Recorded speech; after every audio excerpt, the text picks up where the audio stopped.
और सिपाही भर्ती परीक्षा से जुड़ी आपको बड़ी जानकारी दे। परीक्षा में हुए पेपर लीक कांड की जांच का दायरा हर दिन बढ़ता ही जा रहा है। मामले में अब तक 150 से ज्यादा लोगों की गिरफ्तारी हो चुकी है और गिरफ्तारी का सिलसिला अब भी लगातार जारी है। सवाल है कि आखिर इस पेपर लीक कांड के और कितने गुनहगार हैं।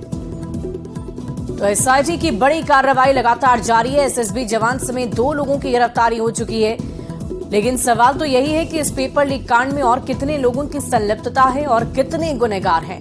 8 मोबाइल फोन भी बरामद किया गया है। पेपर लीक कांड के बीच लगातार कार्रवाई की जा रही है। सिपाही भर्ती पेपर लीक कांड से जुड़ी ये बड़ी जानकारी आपको दे रहे हैं।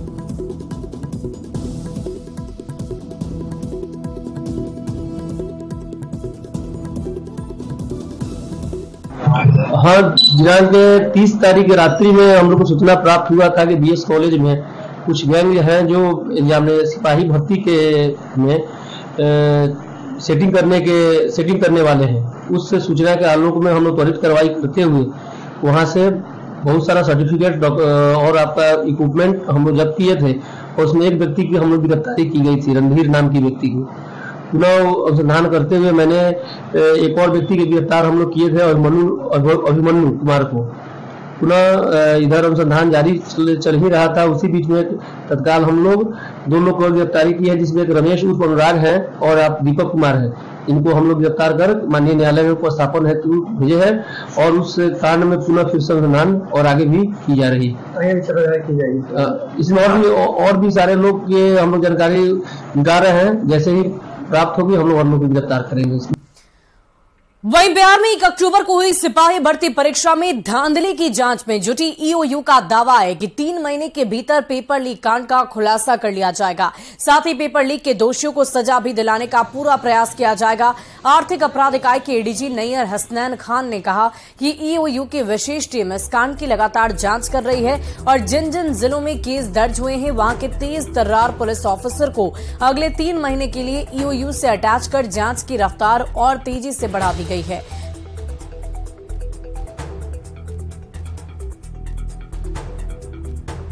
उसी जिले के कुछ चुनिंदा अच्छी छवि के ऑफिसर जिनके ऊपर किसी प्रकार के आरोप नहीं है और वहां के पुलिस अधीक्षक के द्वारा उसको सर्टिफाई किया गया है, उनकी सूची मंगाई गई है और जल्द वहां से उन लोगों को इन कांडों का अनुसंधानकर्ता नियुक्त किया जाएगा और उनका अटैचमेंट ईओयू में अगले कम से कम 3 महीनों के लिए किया जाएगा, जिससे कि वो केस के आयोग के रूप में डायरेक्टली ईओयू के कंट्रोल और मार्गदर्शन में काम करेंगे।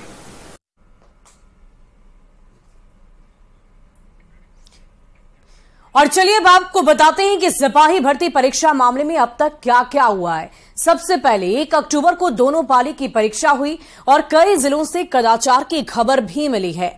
साथ ही साथ कई ब्लूटूथ डिवाइस चिट पुर्जे मिले, जिसके बाद परिषद ने 3 अक्टूबर को सिपाही भर्ती परीक्षा को रद्द कर दिया। 7 और 15 अक्टूबर की परीक्षा भी स्थगित कर दी गई और अब परीक्षा में हुई धांधली की जांच ईओयू लगातार कर रहा है। ईओयू की विशेष टीम जांच कर रही है और मामले में 74 से अधिक एफआईआर दर्ज की गई है। मास्टरमाइंड चंदन की गिरफ्तारी से कई सुराग निकलकर सामने आए हैं। पेपर लीक कांड में अब तक 150 लोग गिरफ्तार किए गए हैं और इन 150 लोग में पुलिस के 2 जवान भी शामिल हैं। नालंदा क्यूआरटी का जवान कमलेश गिरफ्तार किया गया है और दूसरा एसएसबी का जवान यानी कि दीपक कुमार भी गिरफ्तार हुआ। 5 और पुलिसकर्मी अभी भी ईओयू की रडार पर हैं। सॉल्वर गिरोह के सदस्यों पर भी लगातार कार्रवाई जारी है। अब देखने वाली बात होगी कि इस पेपर लीक कांड में और कितने लोगों की संलिप्तता है और कितने गुनहगार हैं जो इस पूरी घटना को जिन्होंने अंजाम दिया, पेपर को लीक किया। आंसर शीट तक उनके पास थी, आंसर की भी उनके पास से बरामद की गई है और ऐसे में शिक्षकों को लेकर या अभ्यर्थियों की अगर हम बात करें तो उन पर भी सवाल खड़े होते हैं, उनके भविष्य पर भी सवाल खड़े हो जाते हैं।